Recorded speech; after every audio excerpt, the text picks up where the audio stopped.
नमस्कार। सत्ता के गलियारे में देश के चौक चौराहों पर, गांव मोहल्ले में इस वक्त सिर्फ एक ही चर्चा है, यूनिफॉर्म सिविल कोड, समान नागरिक संहिता, यानी पूरे देश में सबके लिए एक जैसा कानून। बहुत से लोग इसका समर्थन कर रहे हैं, बहुत से लोग इसका विरोध कर रहे हैं, तो बहुत से लोग थोड़े कंफ्यूज भी हैं। लेकिन आज आपका सारा कंफ्यूजन दूर होने वाला है। आज टीवी 9 भारतवर्ष के इस हाईटेक स्टूडियो में कोई चीखने चिल्लाने वाली, कोई शोर मचाने वाली बहस नहीं होगी, बल्कि आज आप यूनिफॉर्म सिविल कोड पर अब तक का सबसे बड़ा शो देखने वाले हैं। क्योंकि इस संवेदनशील मुद्दे पर हम कोई विवाद खड़ा करना नहीं चाहते, बल्कि उसका हल निकालना चाहते हैं। और हल तभी निकलेगा जब हर पक्ष की आवाज सामने आएगी। इसलिए आज हमारे सर्वधर्म सम्मेलन में हिंदू, मुस्लिम, सिख, ईसाई, जैन, यहां तक कि आदिवासी समुदाय के प्रतिनिधि भी एक साथ मौजूद हैं। यूसीसी में अच्छा क्या है, इसकी समस्या क्या है, सुझाव इसमें क्या है, ये सब कुछ आज देश के सामने होगा। हर पक्ष के सवालों का जवाब देने के लिए हमारे पास होंगे कानून के दो जानकार भी। तो एक बार जोरदार तरीके से तालियों के साथ स्वागत कीजिए और मैं आपको मिलवा देता हूं उन मेहमानों से जो मेहमान हमारे साथ मौजूद रहेंगे इस चर्चा में। मेरे साथ मौजूद रहेंगे सबसे पहले मुमताज आलम रिजवी साहब, मुस्लिम स्कॉलर हैं। उनसे पक्ष जानेंगे कि वो इस पूरे मामले पर क्या कहना चाहते हैं। इसके अलावा मेरे साथ में पूज्य अरुण योगी जी महाराज हैं, जैन धर्म गुरु से हैं। मेरे साथ में महंत नारायण गिरी जी हैं, जूना अखाड़ा से हैं। मेरे साथ में परमजीत सिंह सन्ना साहब हैं, फॉर्मर प्रेसिडेंट हैं DSGMC के। डॉक्टर जॉन दयाल हैं, कैथोलिक यूनियन के अध्यक्ष हैं। और उसके साथ साथ मेरे साथ हेमा एका जी हैं, संयोजक हैं आदिवासी सरना धर्म से। और उसके अलावा मेरे साथ MC कौशिक हैं, फॉर्मर एडिशनल KC कौशिक, माफ़ी चाहूँगा, फॉर्मर एडिशनल सॉलिसिटर जनरल। और इसके अलावा विष्णु शंकर जैन हैं, एडवोकेट हैं सुप्रीम कोर्ट से। एक एक करके आप लोगों से हम लोग राय लेंगे, समझने की कोशिश करेंगे। मैंने जैसे पहले कहा कि किसी तरीके की कोई चीखने चिल्लाने की, शोर मचाने वाली, एक दूसरे को खींचतान करने वाली ये डिबेट नहीं है। पूरा देश ये समझना चाह रहा है इस वक्त कि आखिर अगर UCC आता है तो वाकई किसी धर्म पर इसका कोई प्रभाव पड़ेगा, और अगर किसी को लग रहा है प्रभाव पड़ेगा तो क्या प्रभाव पड़ेगा। मुमताज आलम रिजवी साहब, सबसे पहले शुरुआत आप ही से। मैं विस्तार से चर्चा में आऊंगा, लेकिन शुरुआत एक एक लाइन से करेंगे। क्या लग रहा है आपको इसको लेकर? नहीं, देखिए, मुझे लग रहा है कि अभी तो पहले क्या कॉन्सेप्ट है, क्योंकि इससे पहले जो हमारा 21वां लॉ कमीशन था उसने 3 साल तक जद्दोजहद की, लेकिन कोई नतीजा नहीं निकला और आखिर में लॉ कमीशन ने कहा कि ये मुमकिन नहीं है। तो अभी ये जो 22वां लॉ कमीशन आया, इसने मशवरे मांगे हैं। तो all India Muslim personal law board अभी ड्राफ्ट तैयार कर रहा है। जहाँ तक मसले का है तो जाहिर है कि 3-4 चीज़ें हैं जो शरई हैं, जो आइली हमारे मसाइल हैं। मसलन निकाह का एक मसला है। मैं इस पर पूरे विस्तार के साथ आऊँगा, लेकिन अभी जो सुनने में मिल रहा है आपको UCC को लेकर के, उसे सुनकर आपका जवाब UCC के पक्ष में हाँ में है या फिर ना में? नहीं, अभी जब कोई तस्वीर सामने नहीं है कि क्या ड्राफ्ट बनेगा, क्या उसमें सहूलतें दी जाएंगी, क्या नहीं दी जाएंगी, जब तक कोई चीज़ सामने ना हो उसमें हाँ और ना मेरे ख्याल से नहीं कहा जा सकता। अभी पहले एक ड्राफ्ट आ जाएगा, तमाम मशवरे दिए जाएंगे, उसके बाद फिर उसमें देखा जाएगा कि हमारे लिए हाँ कहने की गुंजाइश है या ना कहने की। मुझे श्री अरुण योगी जी, मैं पहला हाँ और ना में ही आप लोगों से जवाब लूँगा, उसके बाद फिर इस चर्चा को आगे बढ़ाएंगे। क्या जो अभी तक आपको सुनने में मिल रहा है उसे लेकर के क्या आप इससे सहमत हैं, हाँ या ना? हमारे पूज्य गुरुदेव आचार्य श्री रूपचंद जी महाराज जी के प्रतिनिधि के रूप में मैं यहाँ पर आया हूँ और देश की एकता, अखंडता और सुरक्षा के लिए हम हाँ में ही जवाब देंगे, और होना भी चाहिए, और समय आ गया है बदलाव करने का। महंत नारायण गिरी जी, आपका जवाब। देखिए कि पूरा विश्व के अंदर में मान लीजिए कि आपका पड़ोसी देश पाकिस्तान में भी ये जो है लागू है, वहाँ पर आचार संहिता वगैरह, अमेरिका वगैरह में भी लागू है। जब हमारा कानून जो है एक दृष्टि से सबके लिए एक बराबर जैसा न्याय करता है, और न्यायपालिका ने भी इस बात पर जो है किया है, तो विशेष रूप से मैं तो इसके पक्ष में हाँ में हूँ कि एक जो कानून लागू होना चाहिए। परमजीत सिंह सन्ना जी। देखिए, ऐसा है जी कि अंधेरे में लाठी मारने का फ़ायदा नहीं है। हमें यही मालूम नहीं है कि ये यूनिवर्सल कॉमन कोड बिल क्या है, क्या नहीं है। फिर आज़ादी से पहले हमारे लीडरशिप के साहबान मास्टर तारा सिंह, बाबा खड़क सिंह के साथ पंडित नेहरू जी का और महात्मा गांधी जी का ये वादा था कि हिंदुस्तान में जो भी कानून बनाया जाएगा वो सिखों से पूछ के बनाया जाएगा। आज हमसे पूछ ही नहीं रहे हैं। दूसरी मैं बात ये कहना चाहता हूँ कि हिंदुस्तान में जिस हिसाब से कानून चल रहा है उसमें कौन सी दिक्कत आई है कि सरकार इस कानून को बदलना चाहती है? आपके जवाब ना में है। अभी शुरू में अगर मैं मानूँ तो आप ना नहीं, की मैं तरफ। इसके खिलाफ हूँ। आप मैं इसके इस खिलाफ कानून हैं। के खिलाफ में ठीक है। हूँ। जब डॉक्टर तक जॉन हमें दयाल, पता नहीं चले कुछ ना हो, हम बिल्कुल ऐसा नहीं है कि हाँ में हाँ मिलाई जाए। डॉक्टर जॉन दयाल हमें मालूम कैथोलिक होना यूनियन चाहिए के क्या है। स्पोक्स पर्सन हैं। डॉक्टर साहब आपका क्योंकि ऑडियंस ताली नहीं बजा रहा सरदार साहब की बात पे, तो मैं बजाता हूँ। वो आपका जवाब। हमें पता यही मेरा जवाब है। आज से 25 साल पहले आज बिशप एलन डिलास्टिक और मैं ईसाई समाज की तरफ से प्रधानमंत्री श्रेष्ठ श्री अटल बिहारी जी वाजपेयी श्रद्धेय उनसे कई बारी मिले। राम जेठमलानी लॉ मिनिस्टर थे, उनसे कई बारी मिले। प्रधानमंत्री तथा अरुण जेटली जो लॉ मिनिस्टर थे, उनसे कई बार मिले। हमने कहा तो सदर ने कहा है कि आप ड्राफ्ट लाइए, उसको हम हाँ भी कह सकते हैं, कौन जानता है, ना भी कह सकते हैं, या अपना सजेशन दे सकते हैं। वो दिन है 25 साल पहले का, और आज मोदी जी का ज़माना है। सरकार ने अभी तक अपने ताश नहीं खोले कि मानती क्या है। सरकार की नीयत पर अब हमको शक हो रहा है। जी हेमा जी, आपका जवाब। मेरा जवाब हाँ में होगा। मैं आप साथ में हैं। आदिवासी समुदाय से मैं हूँ। जहाँ तक मेरा मानना है कि लोगों को लगता है कि इसमें धर्म बहुत प्रभावित होगा, या फिर शादी, या फिर अधिकार, पर मेरा ये मानना है कि मुझे लगता है, या फिर हमारे समुदाय को ये लगता है कि ये जो एक कानून बनेगा ये सबके लिए होगा, उसमें हमें भी फ़ायदा मिलेगा। तो मेरा पक्ष हाँ है। अब दो कानून के जानकार मेरे साथ में मौजूद हैं। पहले उनसे राय ले लेते हैं कि अगर ये इस तरीके का एक कानून आता है तो उसका कानूनी तौर पर क्या कोई मुश्किलें आ सकती हैं या फिर सब कुछ आसान होगा। केसी कौशिक साहब, आपको लगता है अगर यूसीसी आएगा तो कोई दिक्कत नहीं आने वाली है कानून की जो प्रक्रिया है उसमें, उसको पालन कराने में? देखिए, जहाँ तक इस बात का मानना है कि हिंदुस्तान में एक समान सिविल संहिता होनी चाहिए, वो तो हमारा जो भारत का संविधान है उसके अनुच्छेद 44 की हम बात करें तो उसमें सरकार को राइट दिया गया है। सरकार इस बात का प्रयास करे कि पूरे मुल्क में एक समान संहिता होनी चाहिए, लेकिन वो समान संहिता जो है जिसकी हम बात कर रहे हैं, जिसकी हम कल्पना कर रहे हैं, उसको इम्प्लीमेंट कैसे करेंगे, ये अपने में एक सवाल होगा कि इतना आसान नहीं होगा इसको इम्प्लीमेंट करना जितना हम इसको आज की डेट में सोच रहे हैं। उसकी मैं एग्जांपल देता हूँ कि जब भारत का संविधान बना था उस टाइम हमने अमेरिका का संविधान को देखा, हमने ब्रिटेन के संविधान को देखा। जितने जितने जितने पूरे वर्ल्ड में जो अच्छे वो आपके कॉन्स्टिट्यूशन थे उनसे हमने अच्छी चीज़ ले गए। उसमें हमने अनुच्छेद 44 भी लिया गया। लेकिन जहाँ तक समान सिविल संहिता का सवाल है, करीब करीब पूरे जो वर्ल्ड है उसमें करीब 2000 छोटे बड़े कंट्री मिला के हैं, जिसमें सिर्फ 5 या 6 कंट्री ऐसे हैं जहाँ पे एक समान संहिता की बात हो रही है, चल रहा है। अब उसको हम इतने बड़े मुल्क में जहाँ डाइवर्सिटी की बात है वहाँ हम इसको कैसे इम्प्लीमेंट करेंगे? क्योंकि आप ये देखिए, हम साउथ में जाते हैं। कौशिक साहब, मैं समझ रहा हूँ आपकी बात को, लेकिन मैं अगर आपसे बहुत संक्षेप में जानना चाहूँ, आप इसके पक्ष में हैं, हाँ में हैं या फिर ना में? देखिए, पक्ष और विपक्ष का सवाल इसलिए नहीं हो सकता। बेसिक बात यह कि जब तक कानून आपके सामने नहीं हो तब तक हम उसमें अपनी क्या राय देंगे? हम जब कोर्ट में कानून आता है, जब कानून आता है, हम एक पक्ष हम कभी पिटिशनर के वकील होते हैं, कभी रेस्पोंडेंट के लिए होते हैं। आईपीसी की जो धारा 302 है वो दोनों के लिए है। हम फैक्ट्स के बेसिस पे बात करते हैं कि इसको हम कैसे बचाएंगे या इसको कैसे सजा दिलाएंगे, ऐसा मेरा कहना है। विष्णु शंकर जैन जी, हाँ या ना अगर मैं इसमें पूछूं आपसे तो? नहीं, देखिए, मैं इसको ऐसे बोलना चाहूँगा कि अभी सारे लोगों की मैंने बात सुनी और सबने एक ऐसा उत्तर दिया कि अभी पता ही नहीं है कि यूनिफॉर्म सिविल कोड में क्या आने वाला है, तो हाँ कहें या ना कहें।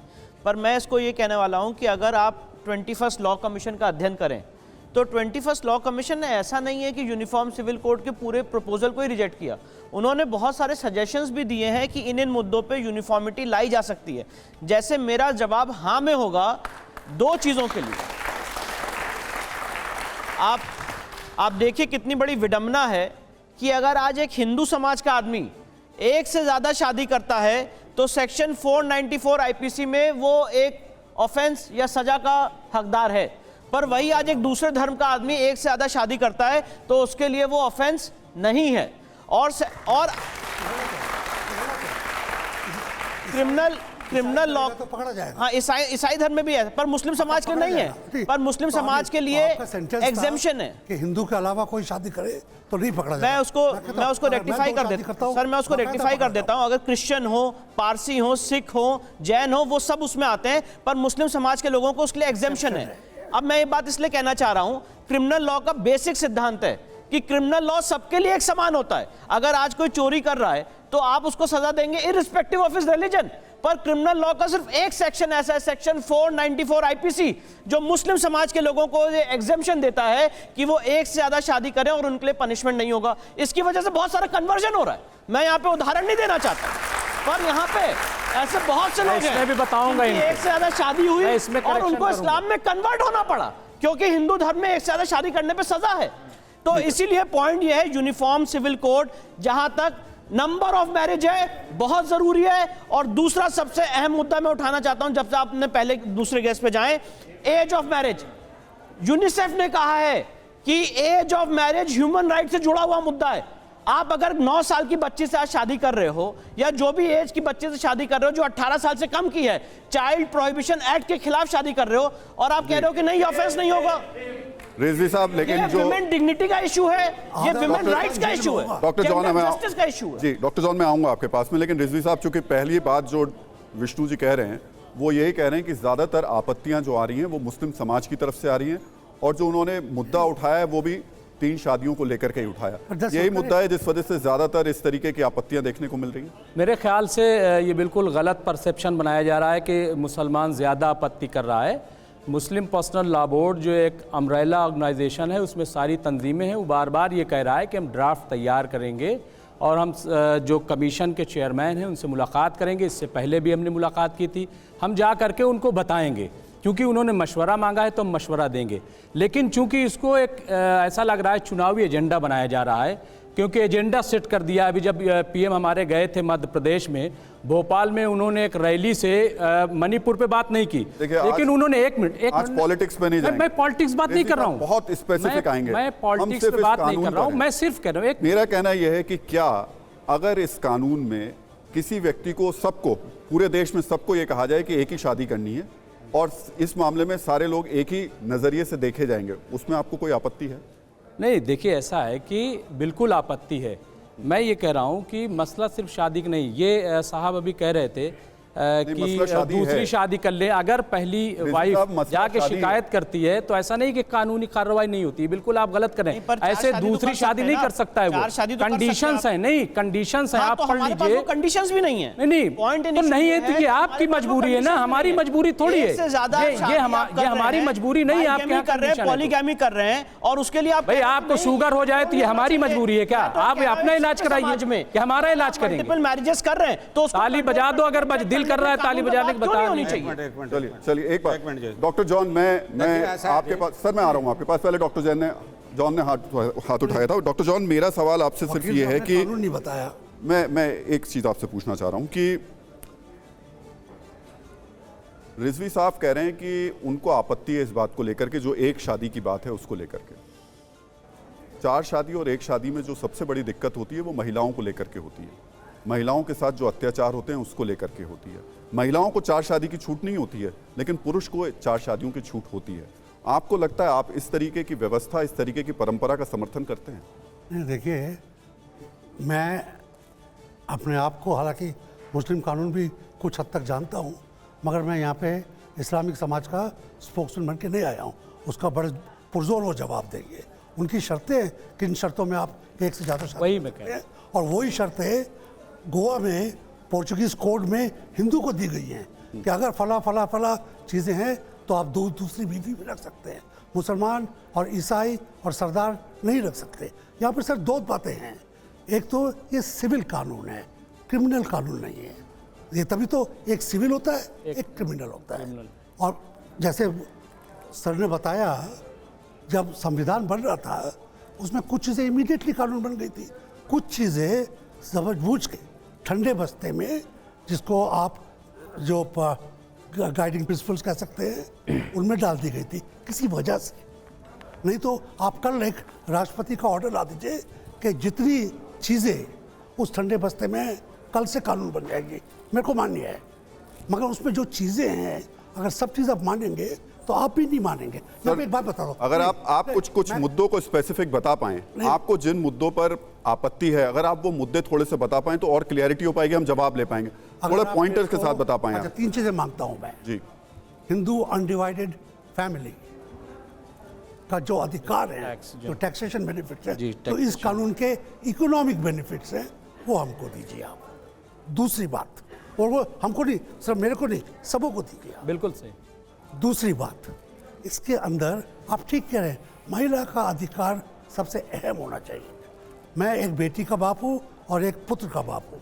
मैं चाहता हूँ बेटियाँ और बेटों के बीच में कोई भेदभाव ना हो, बीचों बीच जो है। तो आप चाहते हैं एक ही शादी हो, फिर ये होना चाहिए, दोनों को बराबरी का हक मिलना चाहिए। शादी के ऊपर मत जाओ जी। देखिए, आप बार बार शादी के, इसका मतलब ये जो कानून आ रहा है शादी रोकने के लिए। साहब, महिलाओं के साथ अगर अत्याचार होंगे तो हम लोग ना आए बीच में। महिला को छोड़ के चले गए, महिला की पिटाई कर रहे हैं, महिला के ऊपर शादी के अंदर जितने अत्याचार होते हैं, 5 महीने से महिला पहलवान आप जानते हैं ना।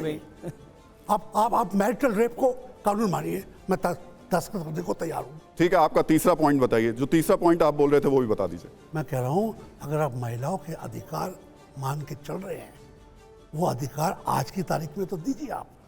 आपने ताना मार दिया 9 साल का 14 साल की बेटी। राजस्थान में आधा हिंदू अपनी बेटी को 14 साल की शादी कर रहा है। गरीबी इतनी है, बेरोजगारी इतनी है। सुनिए, बात पूरी करने दीजिए। जैन साहब, बेरोजगारी इतनी है सर, जो आप बात कह रहे हैं ना, उसके लिए देश में कानून है। अगर 14 साल की उम्र में किसी की शादी होगी तो उसके लिए कानून है, लेकिन 4 शादी करने वाले के लिए कानून नहीं है। उसी के लिए बात हो रही है। मैं एक बार जवाब देना चाहता हूँ। देखिए, मैं ये बताना चाहता हूँ कि हिंदू धर्म में कुछ कुरीतियाँ थी जो ओवरऑल पीरियड ऑफ टाइम खत्म हुई। इस डिबेट्स जो आज जो यहाँ पे हो रही, इस डिबेट से हम गुजरे हैं। हिंदू विडो रीमैरिज एक्ट हम लेके आए, क्या कहते हैं, सती प्रोहिबिशन एक्ट हम लेके आए, पर्दा सिस्टम, जौहर सिस्टम, ये सब खत्म किया गया। बलि प्रथा हिमाचल, एक मिनट सर, मेरी बात तो सुन तो लेंदी, मैंने आपके बीच में इंटरप्ट नहीं किया। बलि प्रथा जो हिमाचल में हो रही थी उसको हमने खत्म किया। तो सवाल यह है कि हिंदू धर्म ने हमेशा यह समझा है कि संविधान सर्वोपरि है। संविधान में जो आर्टिकल 25 धर्म का अधिकार देता है, उसमें लिखा हुआ है subject to public order, health and morality, इसके अधीन रहेंगे सारे धर्म। तो जहां जहां रिस्ट्रिक्शंस आई, चाइल्ड मैरिज पे रिस्ट्रिक्शन आई, हमने चाइल्ड मैरिज एक्ट को माना। पर आज मैं आपके सामने एक उदाहरण देना चाहता हूं। केरला हाईकोर्ट का जजमेंट है और उस जजमेंट का नाम है Khalidur Rahman versus state of Kerala. एक बच्ची के साथ रेप किया गया, बलात्कार किया गया और उसके बाद कहा गया कि मैंने इससे शादी कर ली है, इसलिए मैं पॉस्को के दायरे में नहीं आता हूं। पॉस्को एक्ट जो सबसे सीरियस ऑफेंस है, पॉस्को एक्ट 2013 सबसे सीरियस ऑफेंस है, आप कहते हो वो हमारे पे लागू नहीं होता है क्योंकि हम तो उससे कम एज में शादी कर सकते हैं।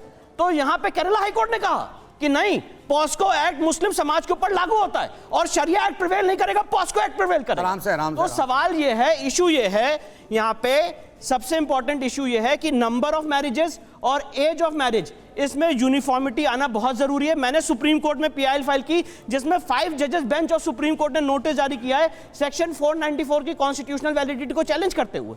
तो ये दो जो है सबसे क्रूशियल ग्राउंड्स हैं। साथ साथ मैं एक और उदाहरण देना चाहता हूं।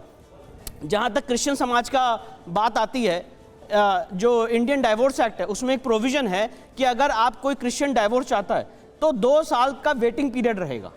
तो यहाँ पे ये लॉ कमीशन ने डिस्कस भी किया था। तो यूनिफॉर्म सिविल कोड यहाँ पे सिर्फ ऐसे ना लिया जाए कि सिर्फ एक समाज के खिलाफ है, सारे समाज के सारे धर्मों में, including scheduled tribe, including Hindus, जो जो इश्यूज हैं सब पे डिस्कशन होगा और उसके बाद एक मसौदा तैयार किया जाए। ऋषि साहब, लेकिन सवाल आज जो सबसे ज्यादा उठ रहा है वो मुस्लिम समाज को लेकर के ही खड़ा हो रहा है। सर, मैं आऊंगा सर आपके पास में, मैंने आपसे जवाब ले लिया। डॉक्टर जॉन, हमें एक एक करके लेना होगा, हमें एक एक करके लेना होगा। में तो बात खत्म हो जाने टोक सकता हूँ क्योंकि यहाँ की जो ऑडियंस है उसमें मेरे को कोई सरदार नहीं दिख रहा, मेरा ख्याल है कोई मुस्लिम नहीं दिख रहा, शायद कोई हिंदू भी ना। सर, आप देख नहीं पा रहे हैं, मेरे पीछे ही बैठे हुए हैं। अच्छा, वो तो इनके साथ आए थे। तो ये यहाँ पर जब ताली बजाते हैं सबों के लिए बराबर बजाइए, नहीं तो ऐसा लगेगा कि स्टूडियो एक पोजीशन ले रहा है जो आप नहीं ले रहे हैं। आप सबको बराबर का मौका दें। डॉक्टर जॉन, हमने किसी को कह के नहीं बुलाया है, लोग अपनी मर्जी से तालियां बजा रहे हैं। जिसकी बात अच्छी लगेगी उसको बजाएंगे, जिसकी लेकिन नहीं क्या लगेगी यही उसको रहा नहीं राहुल बजाएंगे। जी?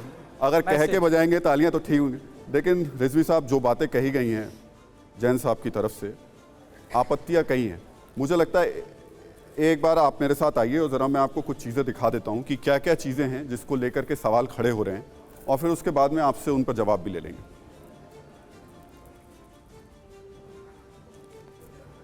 इस तरफ आइए, आप यहीं रहिएगा।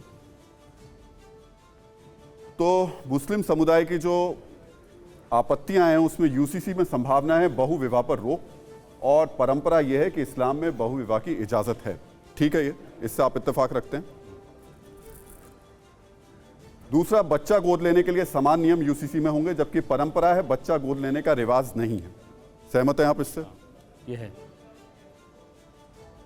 तीसरा, बेटे बेटी को बराबर का हक, विरासत बेटे के पास रहेगी। मुस्लिम समुदाय में यह अभी तक की परंपरा है। सहमत हैं आप इस बात को लेकर के? जी जी जी जी, आगे देखते हैं। नहीं, पता चल जाएगा आपको। यूसीसी में ताली बजाने की बात संभावना एक ही परिवार में शादी नहीं, परंपरा है करीबी रिश्तेदारों में शादी मंजूर। सही लिखा है ये? बिल्कुल बिल्कुल सही है। आइए,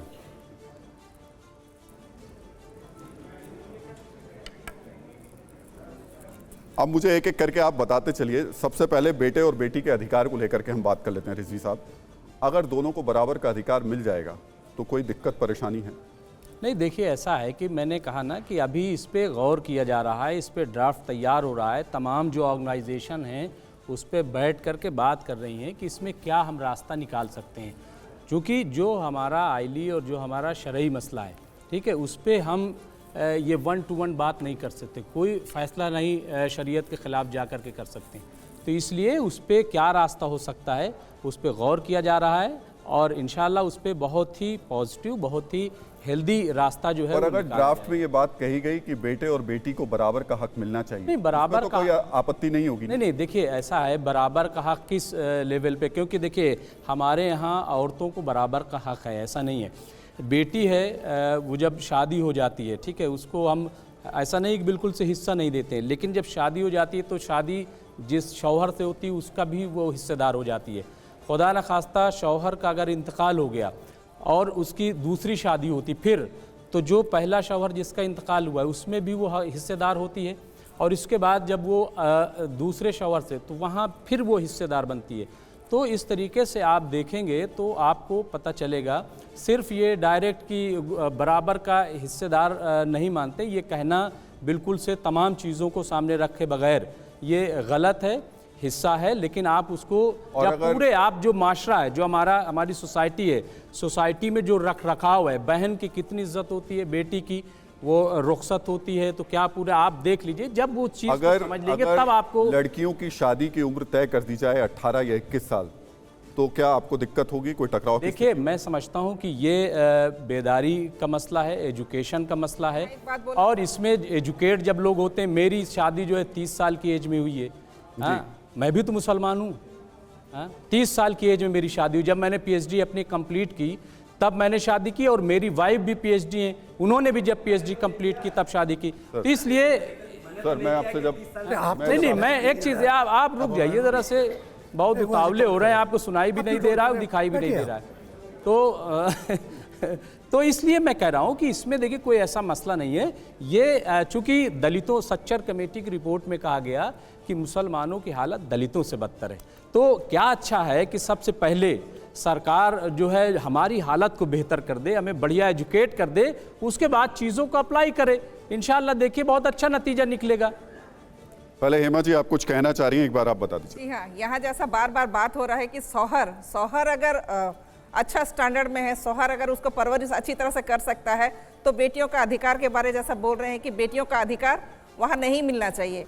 परंतु अगर शौहर गरीब है, लाचार है, मजबूर है, तो एक बेटी कहाँ जाएगी? तो मेरा ये मानना है बेटा और बेटी को बराबर का अधिकार मिलना ही चाहिए। जैसा 2 आँख है उसी तरह बेटा और बेटी में कोई फर्क नहीं है। देखिए ये एक मिनट, ये मैडम आपने जो बात कही, ये बिल्कुल आप एक सामने वाली कंडीशनल आपने बात कही। इस्लाम में अभी आप ही ने कहा कि आर्थिक हालात बहुत ज्यादा खराब हैं मुस्लिम इस्लाम समाज के। में बेटी को बाप के घर से और ससुर के घर से बराबर का हिस्सा मिलता है। हाँ, बराबर की बराबर का मिलता है। वही उन्होंने कहा। चाहे वही ससुर है, वही मैंने चाहे कहा चाहे है। मैंने और उसके आगे जाकर हमारे के पंजाबी बताया में इन्हें। चाहे ससुर है चाहे पेका है, जी, जी। उसको बराबर जायदाद और बाप के मरने के बाद मिलेगी, कोई फर्क नहीं है। वही मैंने कहा, और ये भी कहा कि अगर शौहर एक मर और जाता हमारे है खुदा न आदिवासी खास्ता, समाज में हम और देखते उसकी हैं बेटियों का दूसरी अधिकार शादी मिलता होती ही है तो नहीं। जो मर जाता है उसको भी ना हक बाप उसको के घर मिलता से है, मिलता है, और पिता जो के घर नई से शादी मिलता है, होती है ससुराल वहां में भी मिलता उसको है। हक मिलता है। तो वो अपना तो ऐसा अधिकार नहीं कहाँ है, ये आप तो हिंदू मैंने धर्म की वही बात चीज कर रहे क्लियर। देखिए ऐसा है जी, जी सरना जी बताइए। बात चल रही है यूनिवर्सल कॉमन कोड बिल की। यहाँ तो आप मुसलमानों का बिल लेके बैठ गए हैं जी, उनमें क्या है क्या नहीं है हमें बताया जाए ना जी। एक मिनट सर, एक-एक करके आ रहा हूं। मेरी बात पूरी आपके करने पास की भी है। आ रहा था। सरना जी आप आ रहा था बताओ, आपके पास। भाई आपके पास, हाँ। सिखों के अपने रीति रिवाज हैं। अब यहाँ आपने लिखा कि वो जो हिंदू है अपने नज़दीकी रिश्तेदार से शादी नहीं कर सकता। जो पंजाबी हिंदू हैं या हम हैं अपने बाप के नहीं कर सकते हैं, वो अपनी मासी की लड़के से शादी करते हैं, चाहे सिख हैं चाहे हिंदू है। बाप की दादे की औलाद से नहीं कर सकते, बाप उनके बुआ से कर सकते हैं, मासी से कर सकते हैं। ये कहाँ के कानून हैं? सरना साहब कहाँ के कानून आप? एक मिनट बेटा, मेरी बात सुनो। ऐसा हिंदुओं में नहीं है ऐसा। 89 साल का हो गया हूं। सरना जी मेरे बहुत पास सारी 1000 सबूत आप है इस गलत बात नहीं के। है। सरना जी बैठिए पहले। एक खून तुम्हारे का पास नहीं है, सरना जी पहले बैठिए। जाति में भी नहीं करते, पहले बताया। अलग जाति का अलग जाति का बात नहीं कर रहा हूं, अलग जाति में पंजाबियों नहीं की बात कर रहा हूं। करते, अलग जाति में भी नहीं करते, हिंदुओं में ऐसा नहीं है। अलग अलग जाति में जो बातें इन्होंने कही है, गलत क्या हिंदू धर्म में ऐसी बातें हैं जो ये बता रहे हैं? देखिए मेरी बात सुन नहीं, अभी रुक जाइए। सरना जी आपने बोल दिया, अब आप सुन लीजिए बाकी लोगों को। हाँ सुनो, आप ना माने उसमें क्या है। नहीं, समाज कह रहा है ये ऐसा हमारे नहीं है, गलत। खून के रिश्ते में नहीं जो होता है, परंपराएं हैं, सही नहीं तो होता। और जो है जो एक मैंने जाति बात- दूसरी जाति में नहीं एक होती। मेरी बात सुनो। महाराज जी आपका जवाब जानना चाहते हैं जो इन्होंने कहा उसको। हाँ देखिए, आपका है कि सबका कानून एक, विशेष रूप से यहाँ पर जो है आपने बहस का सिविल कोड की बात कर रहे हैं आप, और कह रहे हैं कि सबके लिए कानून एक होना चाहिए। भारत के संविधान में सब लोग इसको एग्री कर रहे हैं, कहीं न कहीं घुमा फिरा के सब लोग इसके लिए हाँ कह रहे हैं, मतलब ऊपर से मन से मना कर रहे हैं। जो जहाँ पर जो है जब कोई पॉइंट बोलते हैं तो ये लोग सभी इस बात पर सहमत है कि एक कानून होना चाहिए। जैसे मान लीजिए कि हमारे वकील साहब जैन साहब ने कहा कि जो है अपराधी को जो है सजा देने के लिए एक ही कानून है, तो ऐसे ही हमारा भारत के अंदर में जो है बहुत से धर्मों को लेकर क्या होता है कि बहुत से जगहों पर जो है बहुत अत्याचार होता है भी, बहुत से संप्रदायों को लेकर बहुत से रीति रिवाज है हमारे, बहुत से जैसे हमारी बहन जो आदिवासी बैठी उनमें अलग अलग रीति रिवाज है, तो ये लेके बहुत सारी चीज़ों को लेकर कन्फ्यूजन है। वो सब सारा कन्फ्यूजन कम करने के लिए विशेष रूप से मैं आपकी बात पे बोला नहीं, कन्फ्यूजन जो है वो कन्फ्यूजन को दूर करने के लिए, विशेष कन्फ्यूजन को दूर करने के लिए जो है वो एक कानून बनाने जा रहे हैं कि आपके सबका कानून एक होना चाहिए, कि सबका कानून एक। जब भारत का संविधान एक है और वो जो है धर्मनिरपेक्ष है, किसी धर्म को पक्ष लेके वो जो है वो निर्णय नहीं करता है, तो बोला क्या आप उससे जो सहमत हैं? है तो सब जो है ये जो है कानून जो आ रहा है ये आप मान लीजिए कि ये आना ही चाहिए, जिसके अंदर मैं सिर्फ आपसे ये पूछना चाहता हूँ जो सरना साहब ने बोला अभी हिंदू धर्म को लेकर, हमारे में तो जो कहीं बातें हैं आप उससे एक सहमत गोत्र से दूसरे गोत्र में जो है शादी की जाती है, गोत्रों में शादी की जाती है, ये कि वो तो कोई सवाल नहीं है, वो कि चाचा मौसी ये तो है कोई सवाल ही नहीं है, वहाँ शादी होने का कोई सवाल ही नहीं है। हमारे अंदर तो क्या है, गोत्रों के अंदर होता है कि भाई इसका गोत्र कौन सा है, ये कौन सा ऋषि है, क्या है, उस परंपराओं का बहुत ज्यादा जो है ये दूसरे खून को मिलाते नहीं है, वो हमेशा से उसकी विरासत। ये आपका मसला नहीं होती है। आदिकाल से उनके बात का जवाब दे रहे हैं। लेकिन एक पक्ष है दक्षिण भारत में, एक मिनट रुक जाइए मैं बात कर रहा हूँ, दक्षिण भारत में कई हिंदू परिवार हैं जो कि एक ही परिवार में शादी करते हैं, दक्षिण भारत में है ऐसी स्थिति। मामा के नहीं, वो आपकी बात मानता हूँ, कहीं पर जो है बहुत सी जगह जो है आदिवासी जातियां और जो दूसरी जातियों को लेकर जो है कुछ जो आपस में होता है, परंतु ये पूरा संपूर्ण भारत के अंदर में वैदिक सनातन धर्म में एक गोत्र में दूसरे गोत्र में शादी नहीं करते हैं लोग। दक्षिण का ब्राह्मण अपने बहन की बेटी से शादी करते हैं। एक मिनट सर, सर, देखिए ये जो ऐसा दिक्कत है, ये जो सारी चीजें हम एक देख रहे मिनट। हैं, जब ये एक्चुअली कानून के रूप में दिखाई देना शुरू होगा, पॉइंट्स यही होंगे या इसके अलावा भी कुछ बड़े पॉइंट्स हो सकते हैं? एक मिनट सर, एक मिनट मैं आऊंगा सर आपके ना, पास। मेरे को एक बात कौशिक करनी थी, साहब से फिर बात आप करनी थी। मेरी साहब। बात का भी ये जवाब दे देंगे ना। नहीं, जब ये बात हुआ आपका कि ऐसा है, अभी बोले मोदी जी बोले वहां पर ये बोले वो बोले, नहीं। उन्होंने 2019 में ही अपना घोषणा पत्र में ये हिंदुस्तान बोल का दिया था कि हम कोई ये कानून कानून- लेके आएंगे, तो इतना सालों से क्यों नहीं देखिए, बोले लोग सब? हिंदुस्तान जब का आप कोई जो ऐसा बोल कानून- रहे हैं किसी भी धर्म में हस्तक्षेप नहीं करना चाहिए। जो है बाकी कोई चोरी डकारी फलाना टिंगड़ा सबके लिए एक है और सबके लिए एक रहेगा। टंडन साहब एक चीज क्लियर कर देता हूं मैं आपको, किसी भी धर्म है, टंडन साहब एक चीज मैं क्लियर कर देता हूं, सिख हैं, ईसाई हैं, जो टंडन भी साहब हैं, थोड़ा सा समझ लीजिए, वो किसी के धर्म में आप सुनते नहीं हैं। ऐसे ब्याह ना करो, आप ऐसे ना करो, हम किसी आप धर्म अपनी के ना दखल- पकड़ो। ये नहीं माना जाएगा, ये नहीं चलने वाले। टंडन साहब हमारा अपने यूसीसी पर हम लोग बहस कर रहे हैं। यूसीसी का मतलब जो है, मैं एक बार थोड़ा समझा देता अपनी हूं, परंपराओं को लेकर अपनी बात कर रहे हैं यूसीसी पे जो बहस हो हम रही कोई है, किसी धर्म के दखलंदाजी नहीं कर रहे हैं। आपकी पूजा हम कह रहे हैं पद्धति कि पर कोई फर्क कानून नहीं जब आ रहा है पड़ेगा। सबके लिए आप जो धार्मिक नागरिकता हो। परंपराएं निभाते हैं उस पर कोई फर्क नहीं पड़ेगा। जो व्यक्ति जिस धर्म को अपनाना चाहता है उस पर कोई फर्क नहीं पड़ेगा। सर आप मेरे को आप समझ रहे हैं ना, ये बातें पर होंगी जिसमें लीगल एस्पेक्ट्स आते हैं। कौशिक साहब, क्या आपको लग रहा है कि ये यही रहेगा या इससे आगे जाएगा? एक कानून किसी की भी यही हम कह रहे हैं कि पहले लाने तो दीजिए, किसी की महत्व नहीं एक बार करेंगे। कौशिक साहब हम अगर रेजर थे मेजॉरिटी हैं तो ये नहीं कि हमारे ऊपर बाकी धर्मों के कानून लागू हो जाएं, ये नहीं होगा जी। किसी धर्म का कोई कानून लागू नहीं करना है। वो तो बोले कि भारत का संविधान जो है एक रूप होना चाहिए और सबके लिए बरोबर न्याय होना चाहिए। मैं जी एक बात सुन लेता हूं, न्याय एक होना चाहिए सबके लिए। हम सदियों से जा रहे हैं, सदियों से। तो आपका कोई अधिकार छीन नहीं रहा है, आपको अधिकार को सुरक्षित करना अच्छा, है। अब आप लोग इधर भी तो सुन लीजिए, फिर हमारी विमर्श का कोई फायदा नहीं होगा। सती प्रथा की बात की, करना साहब, सती प्रथा आज से करना 500 साहब, साल पहले हमारे दूसरे गुरु अंगद साहब ने मना की भी, ये बिल्कुल नहीं इस होगा। डिबेट को शुरू करने से पहले मैंने बोला था कि ये चीखने चिल्लाने वाली डिबेट जने बोले बहस वाली डिबेट नहीं। प्लीज, हम लोग सुन रहे हैं, बात कर रहे हैं आराम से। आप करो। सर मैं आऊंगा आपके पास। लड़ाई नहीं हो, कौशिक जी। प्रेम से सौहार्द से हो। देखिए, जैसा डिफरेंट धर्म के संप्रदाय के मानने वाले अपने अपने विचार रख रहे हैं, उससे मेरे को ये भनक मिल रही है, ये आभास हो रहा है कि ये इशू यहाँ तक नहीं रुकेगा। यूसीसी जब बनेगा तो इसको इम्प्लीमेंट करने में बहुत सारी कठिनाई हमको आएंगी, उसको हमको मद्देनज़र रखना होगा। अब जैसे एक बात मैं आपको बताना चाहता हूँ कि हिंदू मैरिज एक्ट, जो हिंदू सक्सेशन एक्ट है, पहले उसमें लड़कियों का अधिकार नहीं था। जब अमेंडमेंट आया 2015 में, तो अमेंडमेंट के बाद अब लड़कियों को भी अधिकार हुआ है। तो ये कहते हैं आवश्यकता आविष्कार की जननी है। अब जैसे विल है, आपको अदर देन मोमडन हर एक में आपको अपनी यदि सेल्फ एक्वायर प्रॉपर्टी है तो आपको अपनी प्रॉपर्टी को अपने हिसाब से विल करने का अधिकार है। लेकिन मुस्लिम में मैक्सिमम 25% कर सकते हैं। तो ये जो कृतियाँ हैं, ये कृतियाँ भी आपके सामने आएंगी। और अल्टीमेटली मेरा मानना है कि जो हम कह रहे हैं, सबका एक कानून होना चाहिए। यदि हम भारतवासी हैं और हम भारतवासी होने के नाते हमको हो सकता है इसमें कठिनाइयाँ आएँ, लेकिन अल्टीमेटली एक सॉल्यूशन तो यही निकलेगा कि हमको सबको एजुकेट करना पड़ेगा। एजुकेशन की अभी भी कमी है हमारे, और ये खाली एक पर्टिकुलर कम्युनिटी में नहीं है, आप दूसरी कम्युनिटी में भी जाएंगे तो वहाँ भी ये प्रॉब्लम है कि लोगों के आज जैसे 2 बच्चों से ज़्यादा हैं, किसी के 4 हैं, किसी के 6 हैं, अभी भी ये प्रॉब्लम्स हैं। किसी एक समुदाय में नहीं है, सब जगह है। तो आपको जो बातें हैं, हमको टोटल बेसिस पे देखना पड़ेगा इसको। जी बताइए डॉक्टर साहब।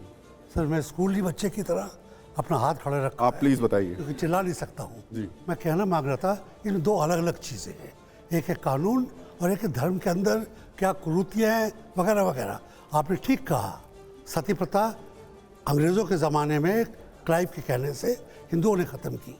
शारदा एक्ट का अपोज भी हिंदुओं ने किया और माना भी हिंदुओं ने, क्योंकि बाकी धर्म में वो ज़रूरत नहीं थी उसकी। तो अंदर की जो कुरीतियाँ हैं, और सब धर्म में कुरीतियाँ हैं।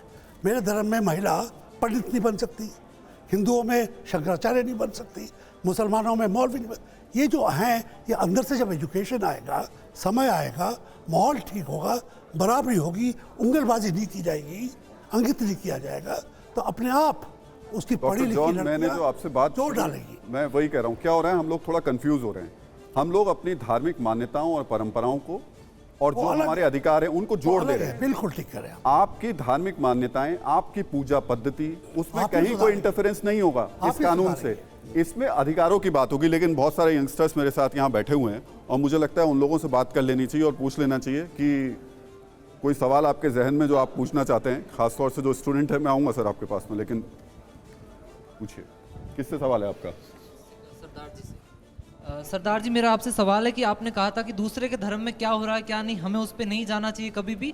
तो सबसे पहले ये बात आती है कि हम दूसरे के धर्म पे नहीं जा सकते, लेकिन राजस्थान हो या कोई और भी हो, वहाँ सती प्रथा होती है, तो सबसे पहले हम स्कॉलर बन के आएंगे कि वो क्यों हो रहा है, गलत हो रहा है। तो वो धर्म स्वीकार करेगा, समय के साथ उसको बदलाव भी करेगा, लेकिन आप नहीं करेंगे। तो उस समय वो परिस्थितियाँ थी जो सती प्रथा की, वो देखी थी क्या किसी ने? उस औरत के साथ क्या बीती थी, क्या था, वो किसी को नहीं पता। हम सभी PhD स्कॉलर्स बन के आएंगे कि this is a wrong act and this should not be done in Hinduism, but we can not speak on any other religion. What is going wrong in that religion?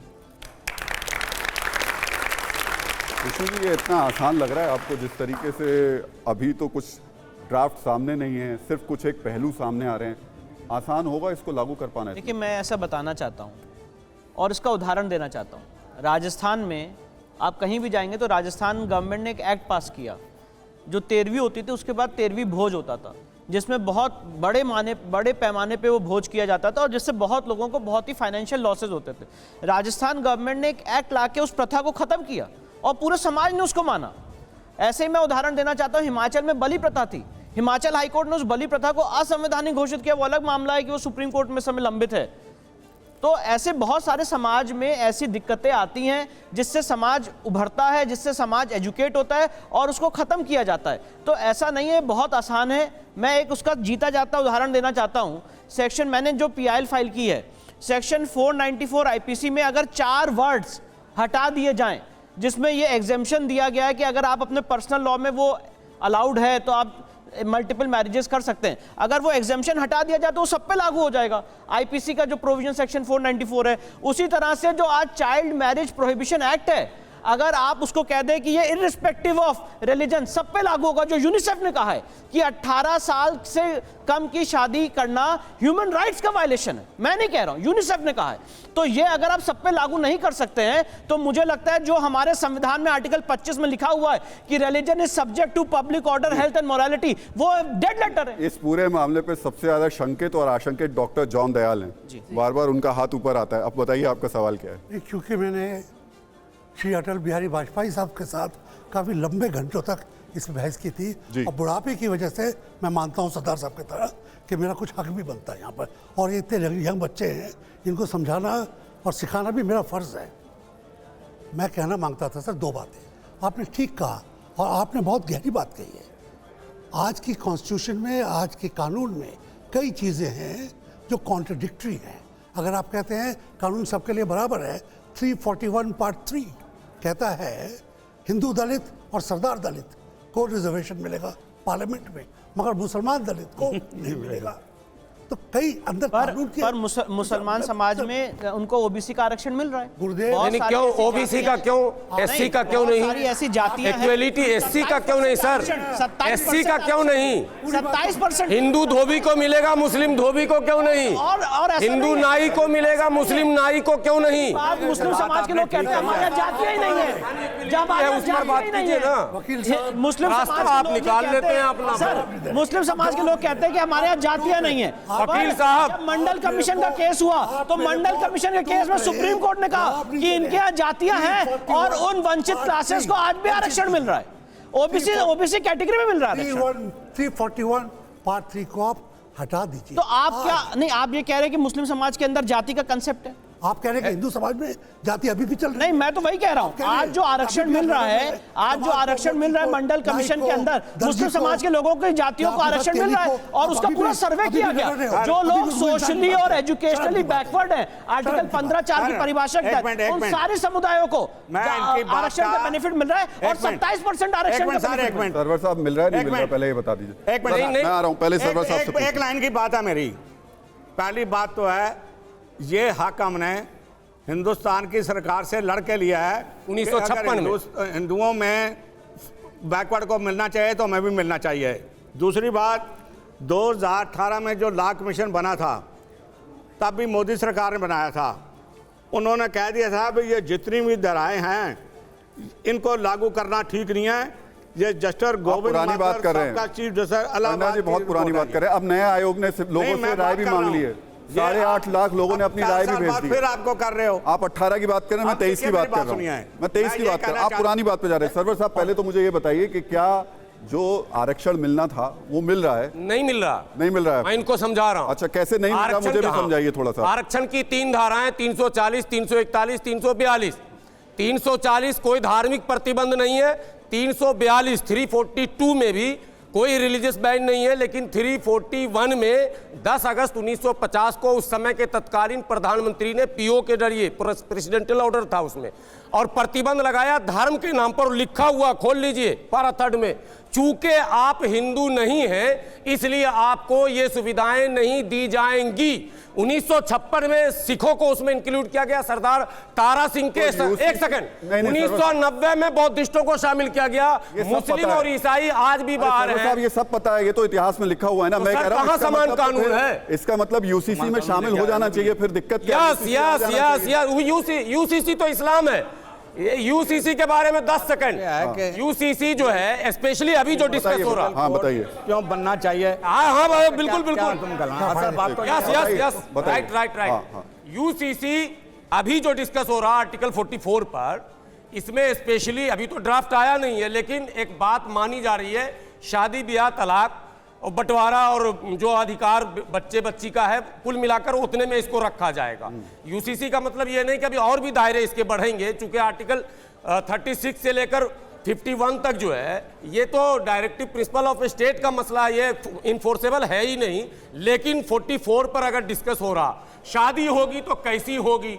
क्या वो कागज पे जो agreement होता कोर्ट में वो होगा, या अग्नि रखकर साथ फेरे पूरे भारत के लोग 4 होंगी या 1 होगी? ये भी है, 4 होंगी या 1 होगी? एक होंगी, 4 हो कहां रही है?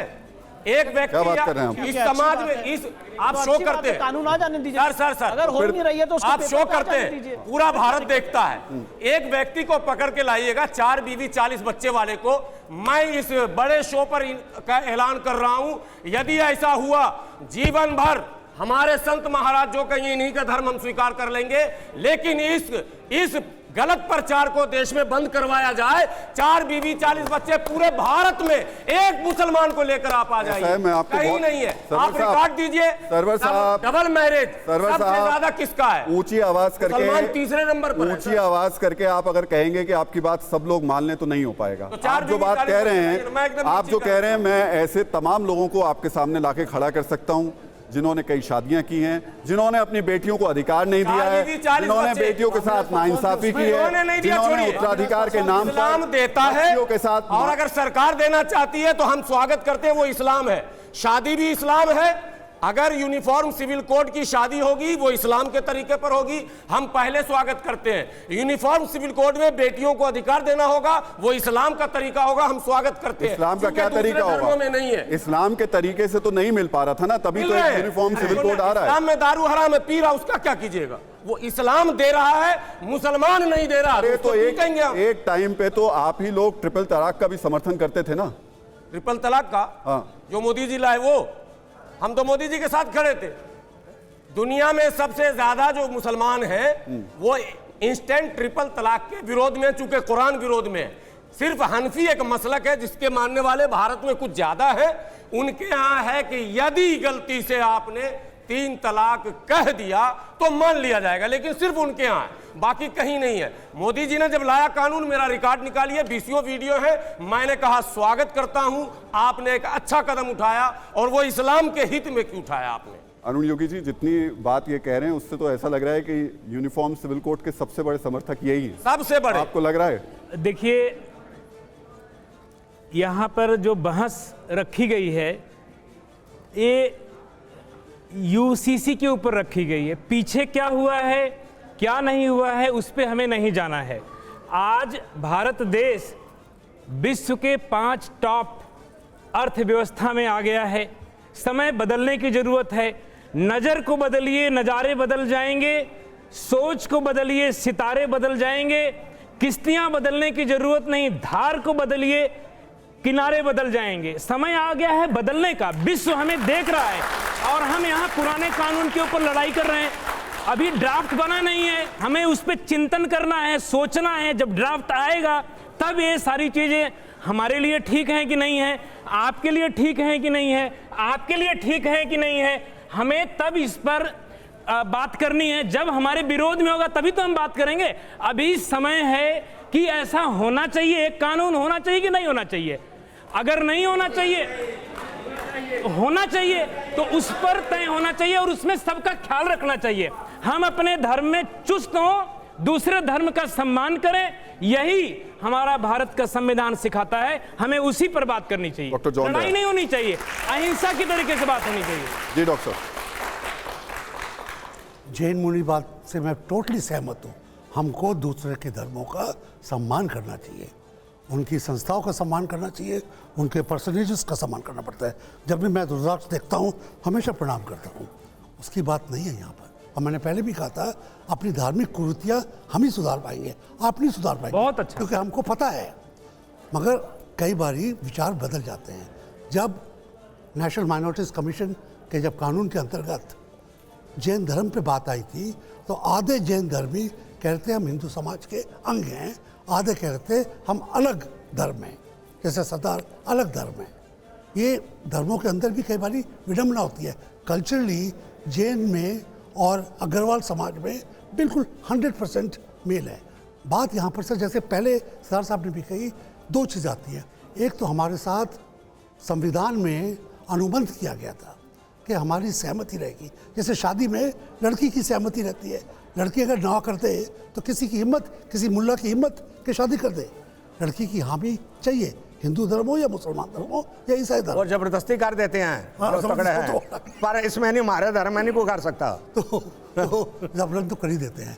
मैंने कहा मैरिटल रेप में अगर कोई मान जाए तो मैं पहले दस्तखत करता हूँ, मगर हमको सर इस कानून के अंदर एक आपत्ति है। आप ये बताइए कि इंक्लूसिव रहेगा या एक्सक्लूसिव रहेगा? कुरीतियों को अलग किया जाएगा या जो हमारी सुनीतियाँ हैं उनको भी एकत्रित किया जाएगा? अगर ये आप बता दें तो और नहीं तो हम बड़े कृतार्थ रहेंगे। देखिए, मेरे हिसाब से पहली बात यूनिफॉर्म सिविल कोड की, मैं इनकी बात का जवाब दे रहा हूँ। पहली बात तो ये कानून इंक्लूसिव रहेगा, एक्सक्लूसिव नहीं रहेगा। और दूसरी बात यह है, यूनिफॉर्म सिविल कोड की जो विजन था वो संविधान के फोरफादर्स ने आर्टिकल 44 इंप्लीमेंट करके किया था। और मैं ये भी बताना चाहता हूँ, ये भी सुप्रीम कोर्ट का जजमेंट आया है कि अगर कोई भी चीज़ directive principle of state policy को इन्फोर्स करने के लिए पार्लियामेंट अगर उसके लिए कानून लाती है तो उसको रीजनेबलनेस के ग्राउंड पे कभी भी चैलेंज नहीं किया जा सकता है, जो बाद में आर्टिकल 31C के हिसाब से इनकॉर्पोरेट भी किया गया। इंक्लूसिव इसलिए रहेगा यूनिफॉर्म सिविल कोड क्योंकि इसमें सारे धर्मों की जितने इश्यूज हैं उस पर चर्चा होगी। आज ये बात नहीं हो रही है कि यूनिफॉर्म सिविल कोड आप पे थोप दिया गया है। आज ये सारे यहाँ पे जितने महानुभाव हैं इनको इसलिए बुलाया गया है कि आप अपनी बात रखिए कि आप कैसा कानून चाहते हैं, उसमें आपकी क्या दिक्कतें हैं, क्या ये आपका इंटीग्रल पार्ट ऑफ रिलीजन है कि नहीं है, या क्या आपके रिलीजन की कुरीति है। इन सारी चीज़ों पर डिस्कशन होगा तभी तो कानून बनेगा। जहाँ तक की बात है यूनिफॉर्म सिविल कोड की, मैं यही बताना चाहता हूँ कि इसमें किसी भी लोगों को ये सोचने की ज़रूरत नहीं कि उनकी बात नहीं सुनी जाएगी। अभी लॉ कमीशन ने अपने सजेशंस मांगे हैं, जब लॉ कमीशन के सजेशन जाएंगे, लॉ कमीशन भी अपना ड्राफ्ट पार्लियामेंटेरियंस को और क्या कहते हैं पार्लियामेंट के जितने मेंबर्स हैं उनको देगा, उसके बाद उस पर फर्दर डिस्कशन होगा। तो यहाँ पे यूनिफॉर्म सिविल कोड को ऐसा ना लिया जाए कि लोगों के ऊपर थोपा जा रहा है। यहाँ पे मैं ऐसा बताना चाहता हूँ, यूनिफॉर्म सिविल कोड के 3 सबसे अभिन्न अंग है, age of marriage, number of marriage, और सबसे इंपॉर्टेंट बात यह है जो सक्सेशन के राइट्स हैं वो यूनिफॉर्म होने चाहिए। अगर मेरे भाई आज यहाँ पे कह रहे हैं कि हमारे यहाँ 4 शादियां हैं ही नहीं, तो कोई डिबेट की जरूरत ही नहीं है, तो फिर यूनिफॉर्म सिविल कोड में जो आएगा इनके विरोध होगा ही नहीं। विरोध कर कौन रहा है? हाँ वही कह रहा हूँ, अगर है ही नहीं तो कोई दिक्कत की बात ही नहीं है। विरोध हो रहा है, मैं आपको बताऊंगा सरकार करवा रही है। कुछ मौलाना फिक्स है, सरवर साहब, कुछ मौलाना हमारे यहाँ फिक्स है पोलराइज कराने के लिए। मुस्लिम पर्सनल लॉ बोर्ड क्या सरकार की तरफ से काम करता है? पृष्ठभूमि है। मुस्लिम पर्सनल लॉ बोर्ड क्या सरकार की तरफ से काम करता है? मुस्लिम पर्सनल लॉ को 10 साल पहले हम लोगों ने खारिज कर दिया, भारत के मुसलमानों ने। अब एक टीवी पर बड़ी बात है, 10 सेकंड, मुस्लिम पर्सनल लॉ ने, अब बड़ी बात बोलने जा रहा हूं, एक लेटर जारी किया था अभी 6-8 महीने पहले। कोई भी मुस्लिम स्कॉलर टीवी पर नहीं जाएंगे, सारे स्कॉलर आ रहे हैं। That's means Muslim personal law खत्म, खेल खत्म। अगर उसका पावर होता, प्रभाव होता, तो टीवी चैनल पर कोई ना आते। मुस्लिम पर्सनल लॉ बोर्ड को नहीं मानते ना आप? एक मिनट मुस्लिम सर ना जी, एक मिनट रुक जाइए, मुझे बात करने दीजिए। मुस्लिम पर्सनल लॉ बोर्ड को आप नहीं मानते ना?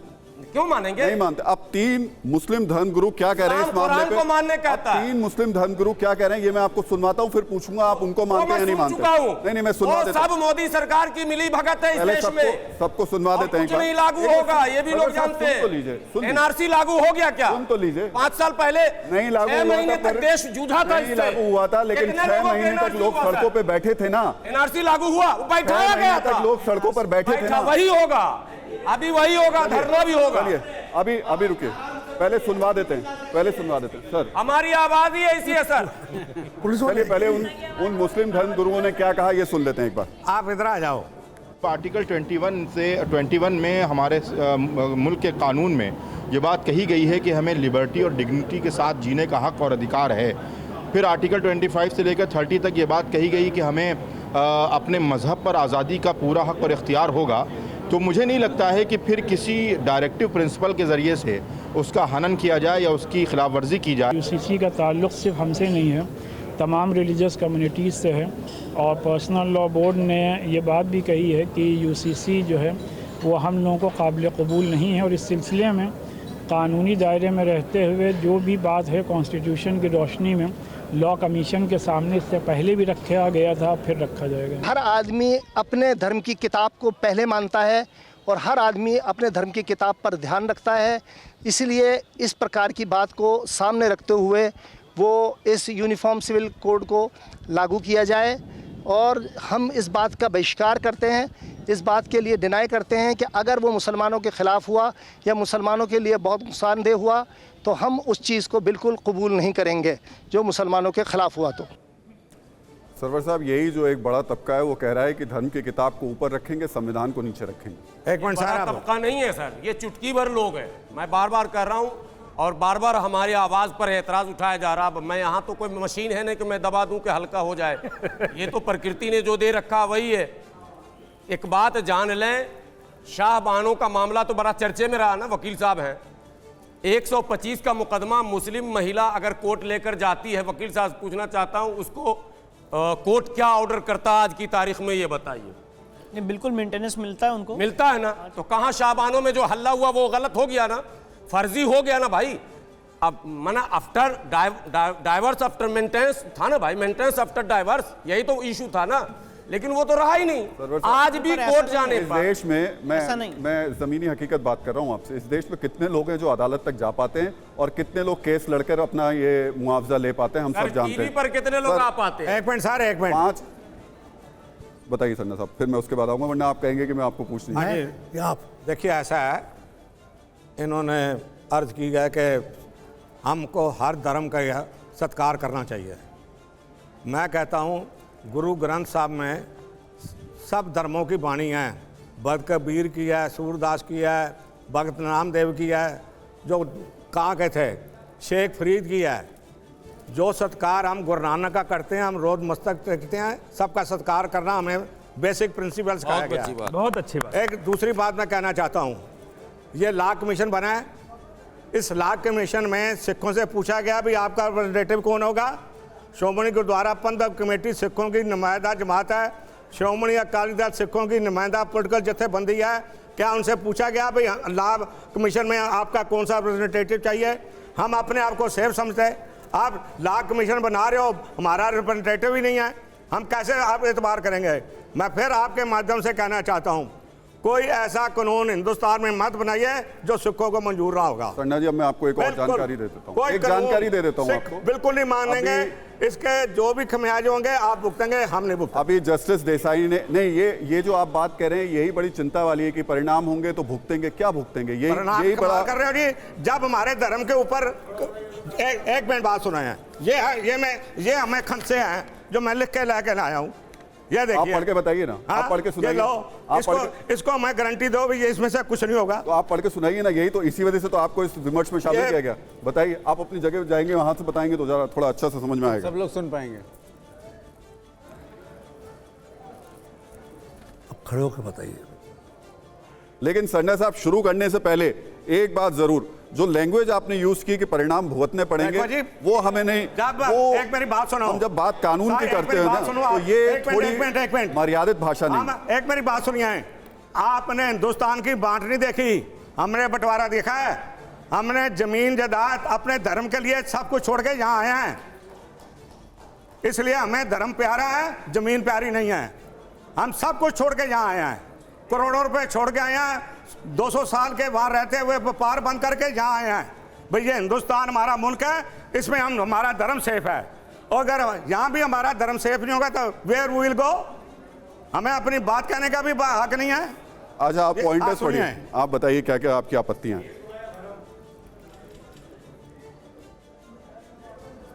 सबसे पहली बात तो यह है, आप बैठ जाइए सरना साहब, कि श्रोमणी Akali Dal is the representative party of Sikh community.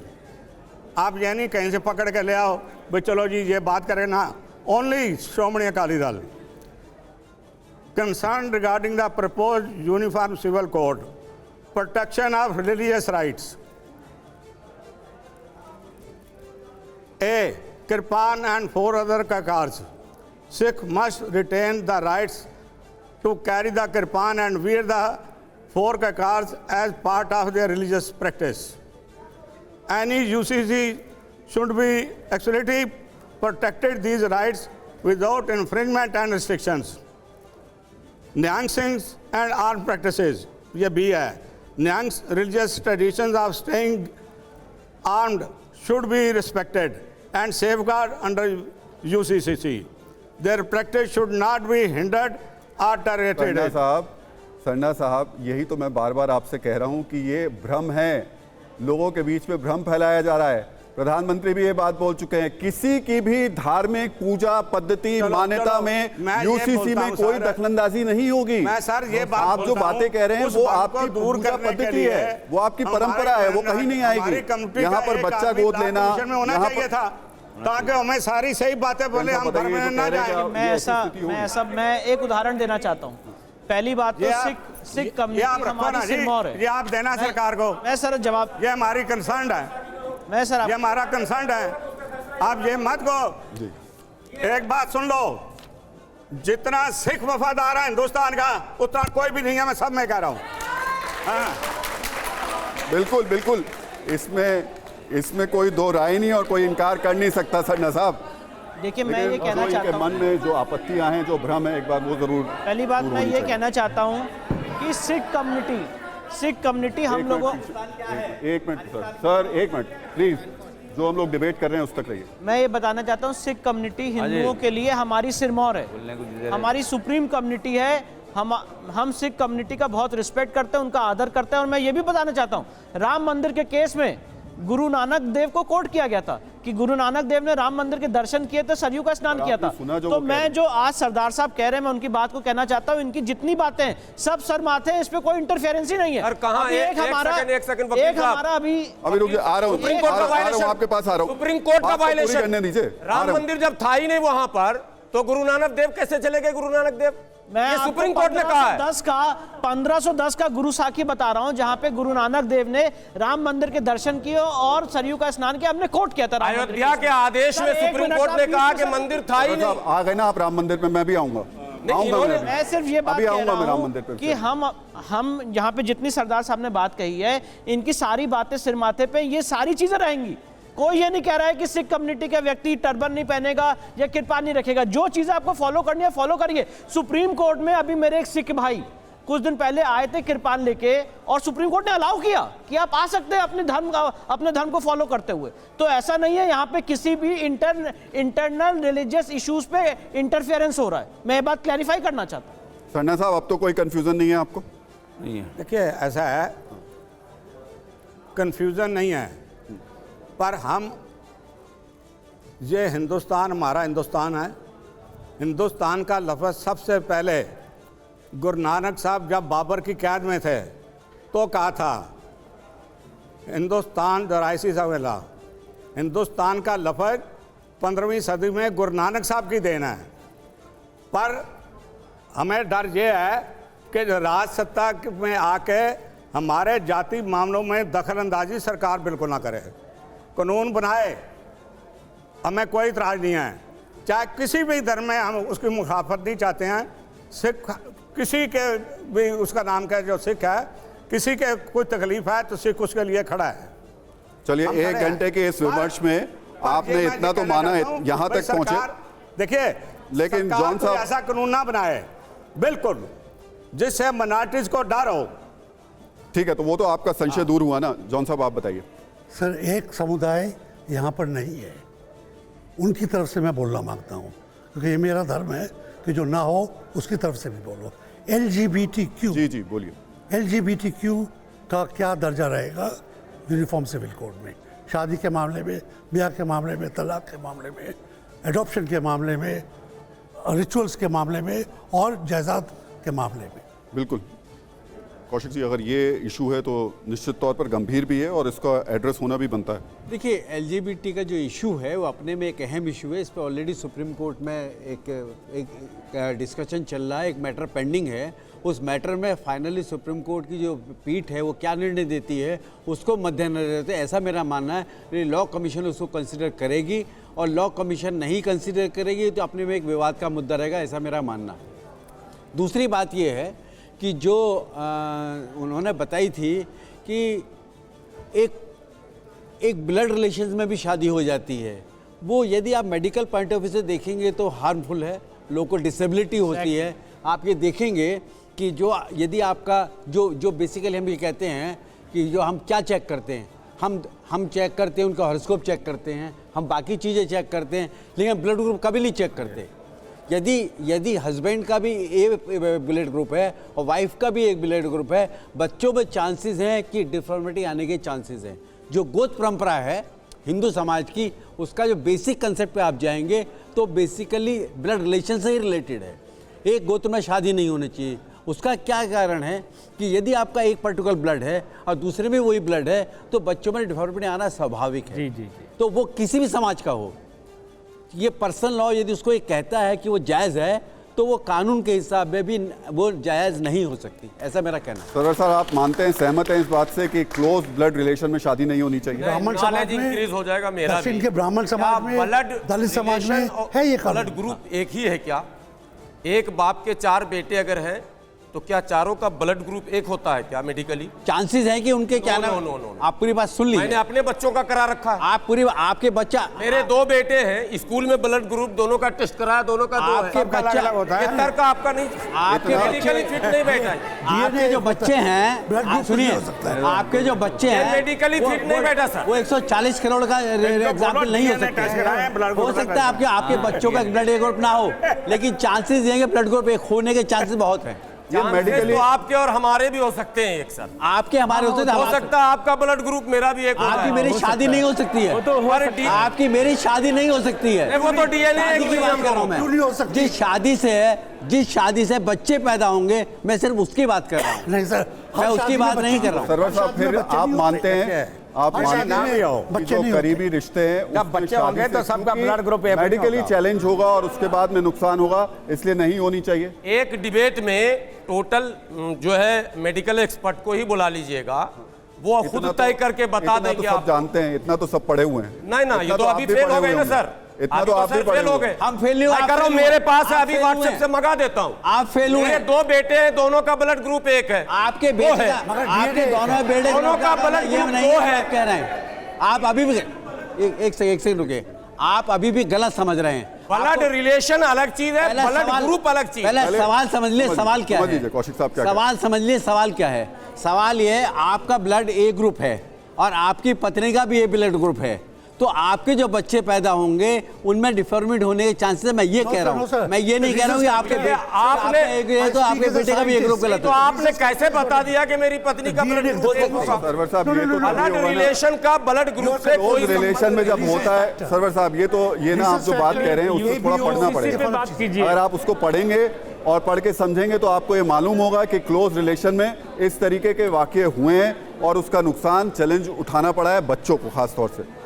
ऐसी स्थिति में जहां ये रिसर्च का विषय है, ये यूसीसी का पार्ट नहीं है। उसी का एक पार्ट है, इसीलिए कहा जा रहा है। उसी का पार्ट है। नहीं पार्ट है, उसी का पार्ट है। आप लाइए ड्राफ्ट दिखाइए। उसी का पार्ट है, ड्राफ्ट दिखाइए। अगर उसमें एक हिस्सा बताया जा रहा है कि ड्राफ्ट दिखाइए। ड्राफ्ट तो बन के आ जाएगा आपके पास में, एक आ गया है, एक सरकार को दे दिया गया उत्तराखंड में, वो भी सामने आ जाएगा। सारी सरकारों का अलग अलग है, आप देख लीजिएगा। ये ड्राफ्ट आएगा और गोवा के ड्राफ्ट से अलग होगा।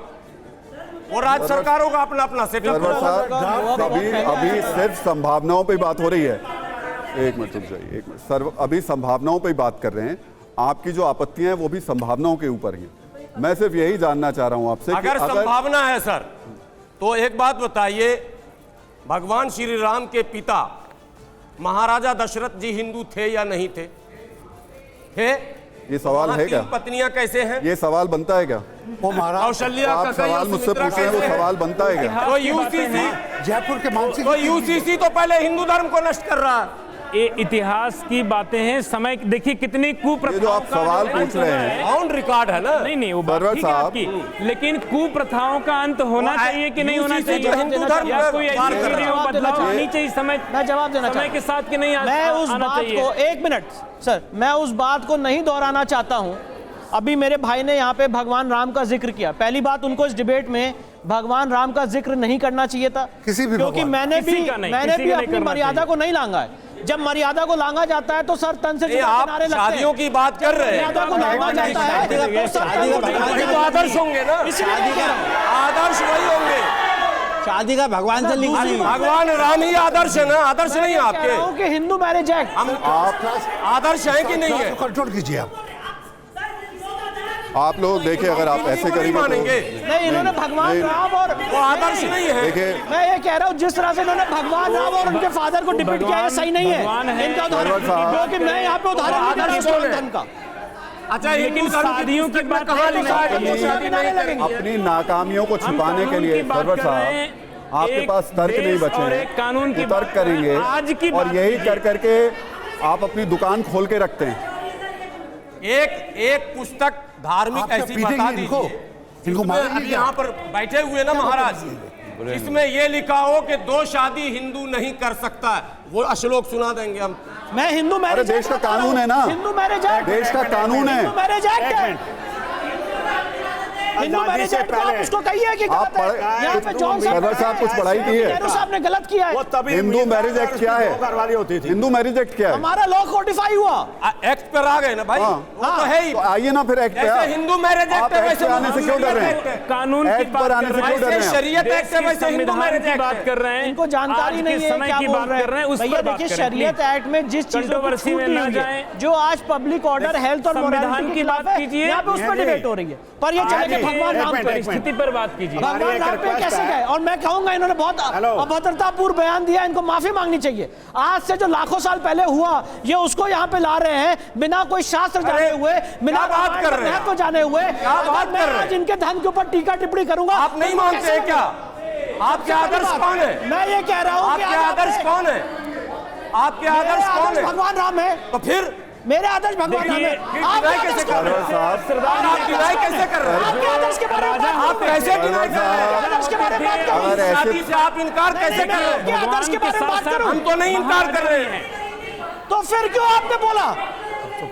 आज भी मेरी बहन नूपुर घर से नहीं निकल पा रही है। मेरी बहन नूपुर आज भी घर से नहीं निकल पा रही है। लोग फिर सरकार से ऐसी जुदा किनारे किसने लगाए? आप ही लोग ऐसी स्थिति क्रिएट कर देंगे कि समाज बढ़ जाएगा। बिल्कुल आप क्रिएट कर देते हैं। मैंने पहले कहा था कि इस डिबेट में हम कोई भी चीखा चिल्लाहट नहीं करेंगे, कोई इस तरीके की बात नहीं करेंगे, और आप फिर वही करेंगे। आप जब धर्म पे डिबेट कर रहे हैं, इस पर आप किसी के धर्म को लेकर के डिबेट नहीं कर सकते। बिल्कुल नहीं। वो सही है। यूसीसी पे बात हो रही है। क्या है यूसीसी? वही तो बताइए। ऐसा कानून आएगा, उस पे बात करेंगे। दिखाइए ना, आएगा उस पे आएगा तब न बताया जाएगा। हाँ, तो पीछे की बात हमें संभावनाओं की बात। अगर आप इस तरीके से करेंगे तो ये वाकई ये बहुत निंदनीय है। चलिए एक बार डॉक्टर जॉन क्या कर रहे हैं? भगवान के ऊपर नहीं जाइए। बोलिए डॉक्टर जॉन। आपने ब्लड रिलेशन का जिक्र किया। चलिए अब आप रुक जाइए डॉक्टर जॉन। तीन बहुत छोट। सुन जाओ बेटा, बेटा बैठ जाओ, बेटा बैठ जाओ। एक मिनट बैठिए, एक मिनट बैठिए। बैठ जाओ बेटा। डॉक्टर जॉन बताइए। बेटा बैठ जाओ। बैठिए ना, बैठिए बैठिए ना, बैठ जाइए बैठिए। सुनिए सर, आराम से इसका जवाब देना चाहता हूं। प्लीज। मुद्दा से बाहर बात ना करें। सुनिए क्या है यूसीसी? बताइए ना। अभी एक मिनट रुक जाइए नहीं है सर। तो यहाँ मत बात करिए। मिनट रुक नहीं तो डॉक्टर जॉन बोलिए। डिबेट पे एक तो थियोलॉजी धर्म की बातें यहाँ पे ना लाइए। एकदम नहीं आना चाहिए। इन्होंने गलती की नहीं है। आना दूसरी बात, आप क्लास को समझाइए, किसी को कॉर्नर ना करें, ये शोभा नहीं देता इस प्रोग्राम को। और इसका जो गरिमा है, यहाँ पे कानून की बात हो रही है। नहीं सर, गरिमा इन्होंने तोड़ी है। जॉन, शुरू में ही मैंने ये बात बोली थी, ये बात हमने शुरू में ही बोली थी। गरिमा पहले वहां से शुरू हुआ। नहीं, इस्लाम में ब्लड रिलेशन में शादी होती है, तो उन्होंने कहा कि नहीं। आपको पता है भगवान राम कितने साल पहले आए थे, बताइए। ये जो डिबेट है ये प्रेजेंट यूसीसी के ऊपर है। जी जी, राइट। आप राइट। इसको 5000 साल पहले की बात मत लेके जाएं। उसको कोई ना ना ना ना आप एक मिनट सुन लीजिए प्लीज, सुनिए। उससे पहले वाली बात हमें नहीं करनी चाहिए। फिर वो पैगंबर हुए हैं, हमें आम आदमी की पैगंबर से तुलना नहीं करनी चाहिए। बात जी जी जी, एकदम राइट। देखिए, भगवान की तुलना लेकिन हमें जी आपसे बात जरूर कर लेता हूँ। आदिवासियों के भी कुछ इश्यूज हैं इस मामले को लेकर के। अगर हम उस दिशा में आगे बढ़े, बहुत सारे लोग बोल रहे हैं खासतौर से नागालैंड को लेकर के, वहाँ पर 371A है और अगर यूसीसी आता है तो उससे दिक्कत वहाँ के आदिवासियों को हो सकती है। आपको लग रहा है ये परेशानी का सबब होगा? बिल्कुल नहीं। जैसा मान लीजिए पहले के समय में जैसे गांव से लोग निकल के एक रास्ते पे चलते थे, परंतु कभी भी रास्ता बना नहीं था। पर जब एक रास्ता, एक सड़क बनती है, एक योजना बनती है, तो उसके ऊपर एक नियम लागू होता है।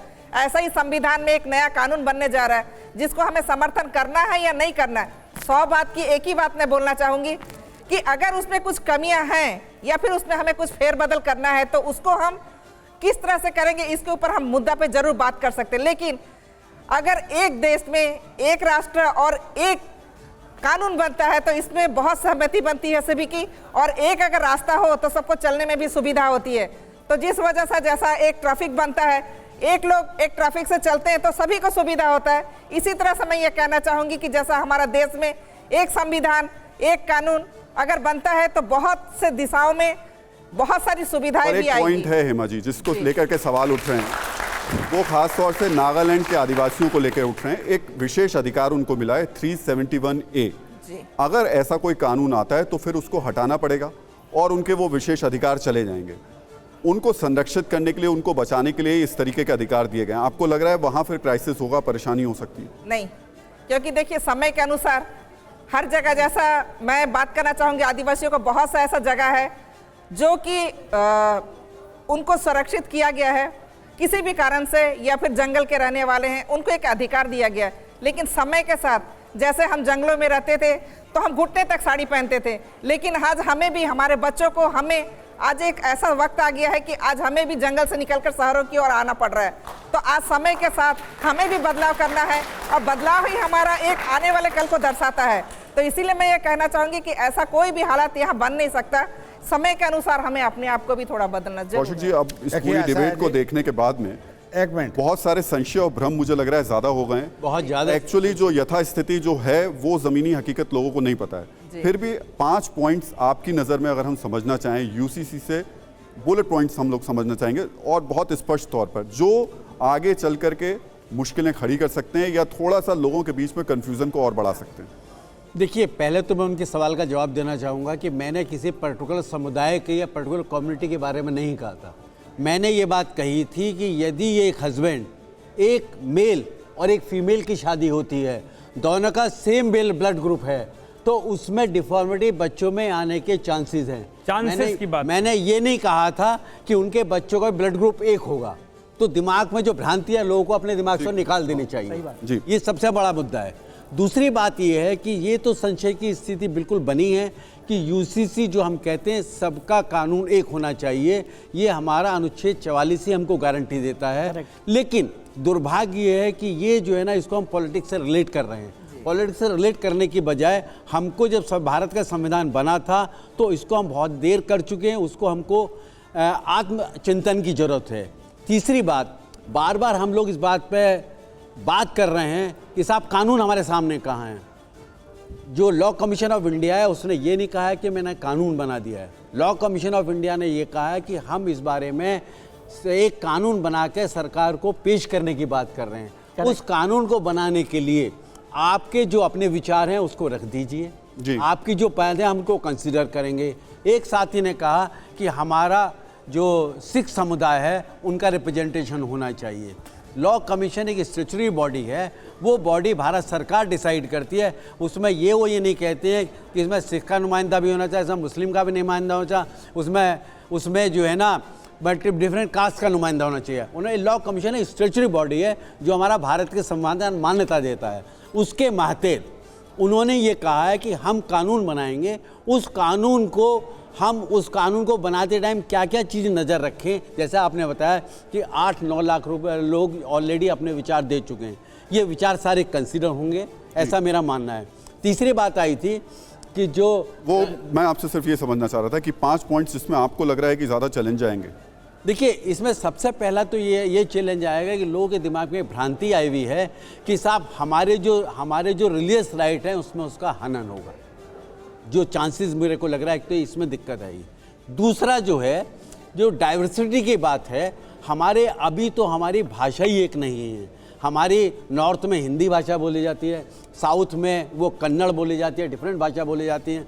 यदि आप साउथ में जाएंगे तो हिंदी भाषा को वो स्टेप मदरली ट्रीटमेंट देते हैं।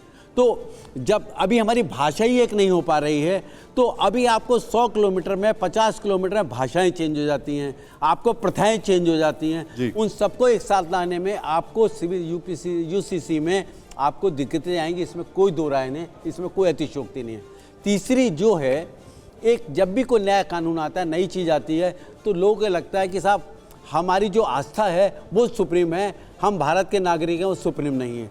दोनों चीज़ों को आपको अलग अलग रखना पड़ेगा। धर्म मेरा अलग चीज़ है कि मैं जिस भी धर्म को मानता हूँ, मैं उसमें पूजा पाठ करूँ, उसकी बात मानूँ, लेकिन उसको मैं यूसी से लिंक नहीं कर सकता।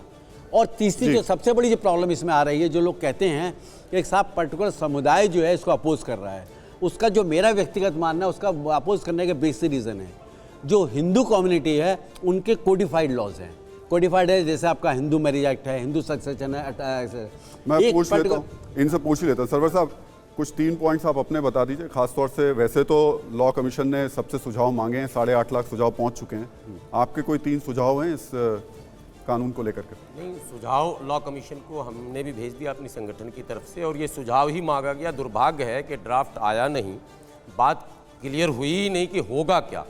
और आप पहुंच गए रामायण में? मैं यही कहा, नहीं मैं नहीं पहुंचा, आप पहुंच गए। पहुंचाया जा रहा, इस कानून को इस्लाम विरोधी बनाने के लिए सरकार की तरफ से कोशिश। मुद्दे पे आ जाते हैं। और 3 पॉइंट्स बताइए, 3 पॉइंट्स बताइए, कौन कौन से सुझाव आपने दिए या फिर आप देना चाहते हैं?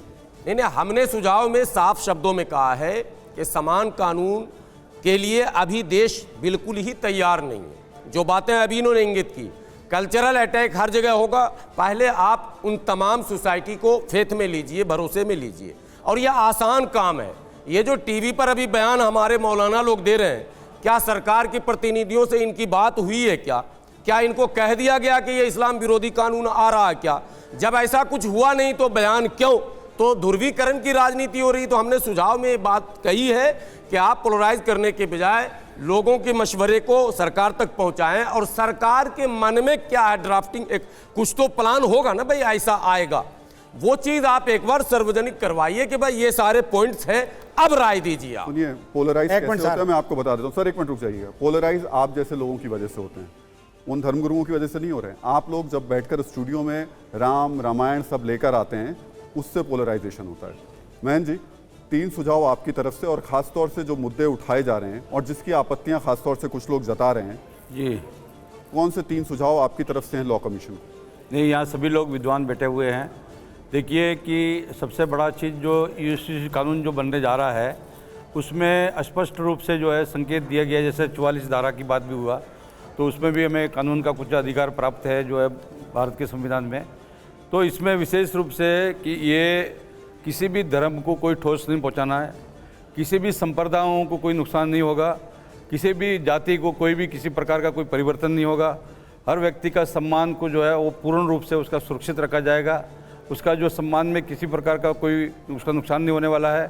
वो ये कहे कि भाई इसमें बहुत जगह पर क्या होता है कि व्यक्ति के साथ में बहुत से प्रकारों का जो नुकसान होता है, आदमी व्यक्ति के साथ में बहुत से प्रकार का, कोई महिलाएं है चाहे कोई पुरुष है, बहुत से अत्याचार होते रहते हैं उनके साथ में। तो वो क्या है कि अलग अलग जो है धर्मों के कानून की वजह से भी और जो बहुत से संप्रदायों की वजह से भी बहुत से जो है अलग अलग प्रांतों में जो है अलग अलग कानूनों अलग अलग धाराओं से कुछ जो है वहाँ के व्यक्तिगत चलिए, तो ये मतलब एक तरीके से लोगों में वजह से भी कुछ नुकसान होता है। डॉक्टर जॉन दयाल, मेरे पास अब वक्त बहुत कम बचा है। नागरिक जो है वो सिविल कोड जो है वो सबके लिए एक ही हो, और संविधान जो है जब संविधान एक है, जो अपने अपराध के लिए कानून एक है, तो ऐसे ही हमारा जो है समस्त सभी लोगों के लिए एक। डॉक्टर जॉन दयाल, आपका आखिरी कमेंट में चाहूंगा। और धर्म सब अपने अपने हिसाब से अपने अपने लोग श्रद्धा भावना से वो करते पूजा करो अपने, कोई रोकते रोक रहा है। 3 सीधे सवाल है सर। पहला बाब, रिमूव पार्ट 3 ऑफ 341। दूसरा, women, LGBTQ, tribals, equal right, I totally support.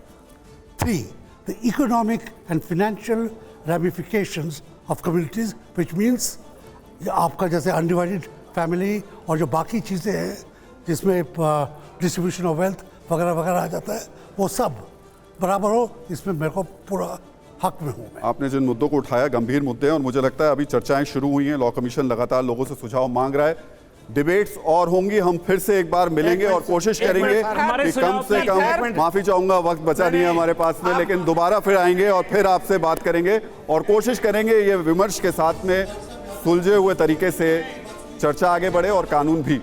बहुत बहुत शुक्रिया।